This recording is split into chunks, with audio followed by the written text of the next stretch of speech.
Hello दोस्तों, welcome to daily current affair session. ठीक है दोस्तों, यहाँ पर हम 6 और 7 तारीख 2 दिन का करेंट अफेयर जो भी इंपॉर्टेंट होंगे, न्यूज़पेपर हो, वेबसाइट हो, हम यहाँ पे कवर करेंगे जो आपके लिए अति महत्वपूर्ण है। हाँ, और एक चीज़ आपको बताना चाहेंगे,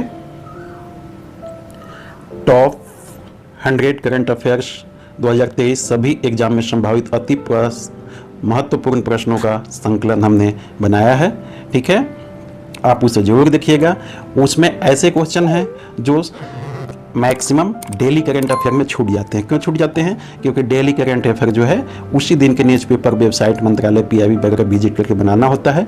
ये सभी के साथ होता है, सभी यूट्यूब चैनल पे होता है। ठीक है, तो वो जल्दीबाजी में कुछ न्यूज़ें छूट जाती है। ठीक है, क्योंकि वो मंत्रालय पे अपडेट भी उतना जल्दी नहीं हो पाती हैं, तो छूट जाती हैं। तो इसलिए छूटे हुए चीज़ भी आपके कवर हो जाएंगे, रिवीजन भी हो जाएंगे। तो आप उसको एक बार जरूर देखिएगा। ठीक है, लिंक यहाँ डिस्क्रिप्शन में उसका हम दे देंगे आपको। आप वहाँ जाकर डिस्क्रिप्शन में नीचे जाइएगा। ठीक है, नीचे डिस्क्रिप्शन होता है, आप जानते हैं, यूट्यूब के नीचे जहाँ आप देख रहे हैं या चैनल का नीचे, वहाँ पे डिस्क्रिप्शन होता है, उस पर आप जाएंगे, इसका लिंक हम दे देंगे, आप वहाँ क्लिक कीजिएगा। ठीक है, या प्ले लिस्ट में भी जाकर देख सकते हैं। ठीक है, के सेल्फ स्टडीज पे। चलिए चलने सीधे टॉपिक की ओर। पहला क्या है? हाल ही में 2 सरकारी एजेंसी, सिविल और मिलिट्री ने मिलकर पारस्परिक रूप से फायर फाइटिंग अभ्यास किया गया। इसका नाम क्या है? ठीक है, कह रहा है कि हाल ही में 2 सरकारी एजेंसी, एक सिविल एजेंसी है, ठीक है, और एक मिलिट्री एजेंसी है, फायर फाइटिंग अभ्यास किया है। इसका नाम क्या है? ए एक्स अग्नि, बी अग्नि 5, सी एक्स दामन 23, डी फायर फाइट 23। क्या होगा उत्तर? सी एक्स दामन 23। ठीक है, देख लीजिए, दामन 23 वाज कंडक्टेड। आप इस इंग्लिश से हड़वाइएगा नहीं देखकर। ठीक है, हम हिंदी में ही सारा चीज़ आपको बता रहे हैं। दामन 23 was conducted to raise awareness and training of men on fire fighting at 29 field ammunition depot। ठीक है, डिफेंस ऑफ मिनिस्ट्री वगैरह से ये है, रिलेटेड है उसके बारे में। ठीक है, कहाँ पे किया गया है? यह महाराष्ट्र में किया गया है, पुणे में। ठीक है, महाराष्ट्र पुणे में ही किया गया एक्सरसाइज।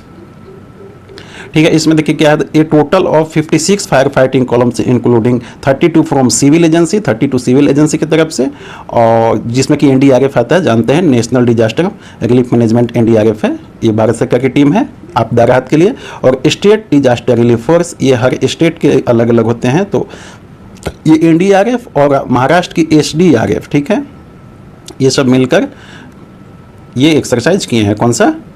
एक्स दामन 23। चलिए ये देख लीजिए, है एक्स दामन 23। देखिए कैसा अभ्यास हो रहा है। ये पानी का बौछार है, देख रहे हैं, पानी का बौछार ये है। चले, देख लिया आपने इसे? ठीक है, चलिए चलते हैं। क्वेश्चन नंबर 2, हाल ही में किस 94 वर्षीय सरकारी एजेंसी, मतलब 94 वर्ष पुरानी ऐसी कौन सी सरकारी एजेंसी या संस्था है भारत सरकार की, जिसको पुनर्निर्माण करने हेतु 11 सदस्यों का हाई लेवल कमेटी का गठन किया गया है? हाई लेवल, देखिए इसमें इस कमेटी में 11 लोग हैं, हाई लेवल कमेटी है। तो कौन सा ऐसा एजेंसी है? योजना आयोग, DRDO, Indian council of agriculture research, NCERT. बताइए कौन सा है उत्तर? सी Indian Council of Agriculture Research. The Union Government has formed 11-member high-level committee under the chairmanship of the Additional Secretary, Department of Agriculture Research and Education, and Secretary of India Council of Agriculture Research to structure 94 years old meet the objective of अमृतकाल। अमृतकाल के लिए बनाया जाएगा। अमृतकाल किसको कह रहा है? आज़ादी के 75 वर्ष के बाद जो भी अब समय बचे हैं उसे अमृतकाल कहा जा रहा है। ठीक है, यानी कि अगले 25 वर्ष तक के लिए, इसीलिए इसे रिकंस्ट्रक्ट किया जा रहा है, रिकंस्ट्रक्ट किया जा रहा है। ठीक है, किसको? इस संस्था को। और इसके चेयरमैन कौन है? ये एडिशनल सेक्रेटरी जो है आईसीआर के। ठीक है, आईसीआर के एडिशनल सेक्रेटरी, इन्हीं को इसका चेयरमैन बनाया गया है। ठीक है, कमेटी कब बनाया गया? 24 अप्रैल 2023 को बनाया गया। ठीक है, 30 दिन में इसे रिपोर्ट देना है, बहुत कम दिन समय बचे हैं। ठीक है, 30 दिन में इसे रिपोर्ट दे देना है। तो चलिए ये देखिए आप, ये है हमारा आईसीआर, एग्रीकल्चर रिसर्च। ठीक है, देख रहे हैं आप? चलिए आगे देखिए, थोड़ा सा आईसीआर के बारे में देख लीजिए। इट वाज फॉर्म 16 जुलाई 1929, जब हमारा देश अंग्रेजों का गुलाम था, उसी टाइम इसकी स्थापना हुआ था। 94 ईयर ऑलरेडी हो चुका है इसकी, ठीक है, आप जोड़ लीजिए यहाँ से, ठीक है। Imperial council of agriculture research उस टाइम में नाम था, ठीक है, उसी को अब इंडियन काउंसिल कर दिया गया। शॉर्ट फॉर्म तो अभी भी वही रहे फिर भी, चलिए तो इसी को रिकंस्ट्रक्ट किया जाएगा, ठीक है। करेंटली 111 इंस्टीट्यूट और 71 एग्रीकल्चर यूनिवर्सिटी इसके अंडर में है, ठीक है। चलिए चलें क्वेश्चन नंबर 3। हाल ही में एशिया का सबसे बड़ा बायोगैस प्लांट बनाने के लिए किन दो कंपनियों के बीच समझौता हुआ है? ये गेल एवं भेल के बीच, ओएनजीसी के बीच, ओएनजीसी एवं एचपी के बीच, इंडियन ऑयल और रिलायंस के बीच, और बीएमसी तथा एमजीसी के बीच। क्या उत्तर? डी, बीएमसी तथा एमजीसी के बीच, ठीक है। यहाँ पर आप देख लीजिए, वहाँ के म्यूनिसिपल कॉर्पोरेशन है बीएमसी, ठीक है, कहाँ के? ब्रिहान मुंबई के, ठीक है, ब्रिहान मुंबई के ये म्यूनिसिपल कॉर्पोरेशन है, ठीक है। और ये एमजीसी क्या है? एमजीसी जो है वो आपका एक तरह से गेल का ही एक पार्ट है, ठीक है, गेल का ही एक पार्ट है एमजीसी।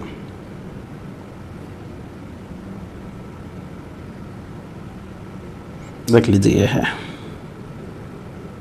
बायोगैस का डायग्राम, आप देख सकते हैं। चलिए question number 4। Food security information network की report, global report food crisis 2023 के अनुसार फूड संकट वाले देशों में कितने प्रतिशत लोग गंभीर फूड संकट का सामना कर रहे हैं?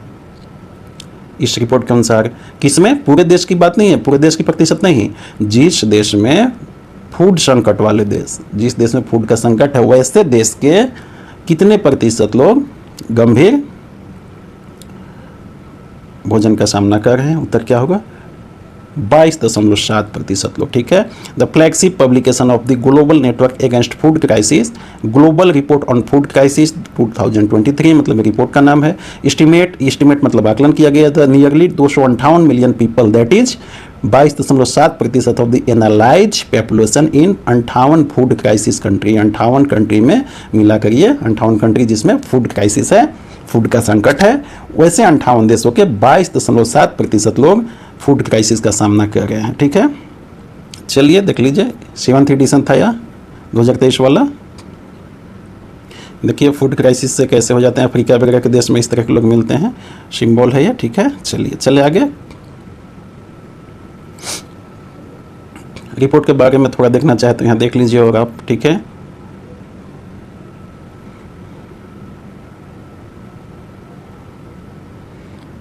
चलिए चलें आगे, उतना इम्पोर्टेंट ये नहीं है। ये आप देखना चाहिए, ये जो रिपोर्ट जारी करती हुई संस्था के बारे में, तो यह क्या है? European Union, World Bank Programme and Food and Agriculture Organization launch the Global Network Against Food Crisis at the 2016 में, ठीक है, वर्ल्ड ह्यूमैनिटेरियन समिट में किया गया था, ठीक है। किसने किसने मिलकर? European Union, World Food Programme and Food and Agriculture Organization मिलकर, ठीक है।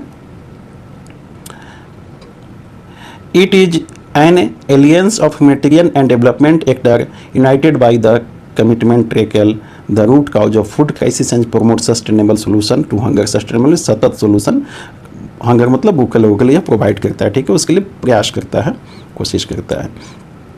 हाल ही में एक नई शुरुआत प्रेत किसने लॉन्च किया है? प्रेत इसका फुल फॉर्म क्या है आप बताइए, किसने लॉन्च किया है?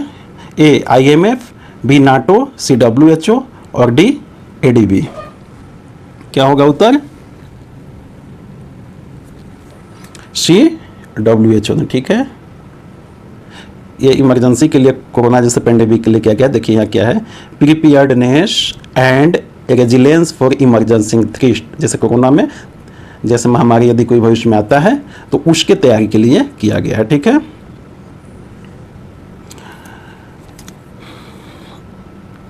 The initiative aims to help world countries by providing guidance on integrated planning for responding to respiratory pathogens and their recovery by supporting to strengthen the system and capacity, ठीक है। Respiratory pathogens मतलब जो श्वसन संबंधी जो भी होते हैं, पैथोजन बोलते हैं एक तरह से जो फैलने वाले जीव होते हैं, फैलाते हैं जो बीमारी को, ठीक है। तो उसको क्या बोल रहा है कि जो स्वास्थ्य संबंधित है उसको सपोर्ट सिस्टम और कैपेबिलिटी से सपोर्ट उसको किया जाएगा ऐसी परिस्थिति में, ठीक है। द प्रेत initiative first module focus on the respiratory pathogens, ठीक है, ये श्वसन संबंधी ये स्पेशल है, ठीक है, including influenza, corona virus and respiratory syncytial virus, ठीक है, ये आप याद रख लीजिए। इन्फ्लुएंजा होता है, इन्फ्लुएंजा तो जनरल सर्दी खांसी होता है, तो वो शुरू से होता है। कोरोना वायरस आप जान ही रहे हैं, 19 कोविड, और एक है क्या, सिंसिटियल वायरस, ठीक है, तो आप इसे देख लीजिएगा, ठीक है। चलिए आगे, चलिए ये देखिए वर्ल्ड हेल्थ ऑर्गेनाइजेशन का लोगो है, ठीक है, और यदि आप और देखना चाहें तो आप इसको देख सकते हैं। की पॉइंट्स क्या है देख लीजिए। प्रेत compromise the latest tool and approach for the shared learning and collective action established during the covid pandemic and other recent public health emergency, ठीक है, वही कोविड-19 की बात है, उसी के लिए करेगी कि ऐसे ही चीज़ों के sharing approach, learning, collective action, collective सामूहिक प्रयास किया जाएगा, एक्शन किया जाएगा ऐसे समस्याओं के लिए, वही सब बातें हैं, कुछ नया है नहीं। थोड़ा सा आप देख लीजिए WHO के बारे में, अबाउट WHO। स्थापना इसकी 1948 में हुआ था। अभी डायरेक्टर जनरल कौन है इसके, टेड्रोस अडानम घेब्रेयेसस, ठीक है। हेडक्वार्टर कहाँ है, आप हेडक्वार्टर याद रखिएगा, गुयेना स्विट्जरलैंड में, ये इंपॉर्टेंट हो जाता है कोरोना के बाद। और इसकी स्थापना कब हुआ था, 1948 में। हेडक्वार्टर कहाँ है, जिनेवा स्विट्जरलैंड में, ठीक है। फोर्ब्स के the world's highest paid athletics 2023 के सूची में सबसे महंगा एथलीट्स किसे बताया गया है। एथलीट्स आप जानते हैं खिलाड़ियों को बोलते हैं, तो सबसे महंगा मतलब सबसे महंगा में कौन एथलीट्स खरीदे गए हैं। A Cristiano Ronaldo, Lionel Messi, Kylian Mbappe, LeBron James, ये सब खिलाड़ी ही हैं, ये सभी खिलाड़ी हैं, ऐसे नाम नहीं दिया गया है, सभी खिलाड़ियों का ही नाम है। तो आप बताइए क्या होगा उत्तर, ए क्रिस्टियानो रोनाल्डो, ठीक है। देखिए यहाँ पे थोड़ा सा डिटेल देख लीजिए। Forbes has release it's the world 10th highest paid athletics 2023 in which footballer Cristiano Ronaldo, जिसमें कि फुटबॉलर हैं क्रिस्टियानो रोनाल्डो, क्या खेलते हैं, फुटबॉल खेलते हैं, became the world highest paid athletic, paid मतलब उनको पेमेंट किया गया है जो जितनी पैसे पे खरीदा गया है, globally after moving the Saudi Arabian football Al Nassr. Saudi Arabia में भी जो फुटबॉल हुआ है उसके बाद ये महंगा हो गए हैं, ठीक है, मतलब उसी टाइम में सबसे महंगे में ये खरीदे गए हैं। ही अर्न कितना डॉलर, 136 मिलियन, ठीक है। और बाकी लोगों के उतना इंपॉर्टेंट नहीं है, बस आप याद रखिएगा क्रिस्टियानो रोनाल्डो अभी सबसे महंगा एथलीट्स हो गए हैं। कहाँ, ये सऊदी अरबिया में फुटबॉल होने के बाद, ये देख लीजिए हैं फुटबॉलर रोनाल्डो, ठीक है। चलिए आगे, चलिए क्या है ये आप देख सकते हैं, टॉप 5 हाईएस्ट पेड एथलीटिक में Cristiano Ronaldo, Lionel Messi, Kylian Mbappe, LeBron James, ठीक है, ये सब इनकी कंट्री है, पुर्तगाल, Argentina, France, United State, Mexico, ठीक है। क्या खेलते हैं ये, सर ये सब खेल, बॉक्सिंग, बास्केटबॉल, तो ठीक है आप जानते हैं ये सब। चलिए चलिए आगे। हाल ही में नासा जानते हैं, अमेरिका की नेशनल एरोनॉटिक्स स्पेस एजेंसी है, ठीक है, हमारे यहाँ का क्या है बताइए आप, इसरो है। नासा ने ह्यूमन एक्सप्लोरेशन रोवर चैलेंज से किन 2 युवा को सम्मानित किया है, किन 2 युवा को अथवा युवती को, ठीक है, युवा अथवा युवती को, ठीक है। पहला क्या है, साई अक्षारा एवं आकर्ष चेतन, बी शर्मिला भट्टाचार्य एवं सुनीता विलियम्स, सी कल्पना चावला एवं डॉक्टर कमलेश लुल्ला, और डी इनमें से कोई नहीं। क्या होगा उत्तर, ए साई अक्षारा एवं आकर्ष चीती नेम, ठीक है, ये बहुत युवा हैं, ठीक है, बहुत युवा हैं ये, अभी इनको चुना गया है ह्यूमन एक्सप्लोरेशन रोवर चैलेंज में, ठीक है। ह्यूमैनिटेरियन के लिए, ये सोशल रिलेटेड काम के लिए इन्हें चुना गया। देखते हैं आगे, चलिए आइए। On April 22, 2023 students from Vijayawada, ये विजयवाड़ा के रहने वाले, ठीक है, in Andhra Pradesh, named Sai Akshara Bemuri and Aakarsh Cheeti Nemani from the Indian under 19 team, ठीक है, 19 टीम मतलब 19 वर्षीय, on the social media category award at the NASA national aeronautics and space administration human exploration rover challenge 2023 competition held at the space and rocket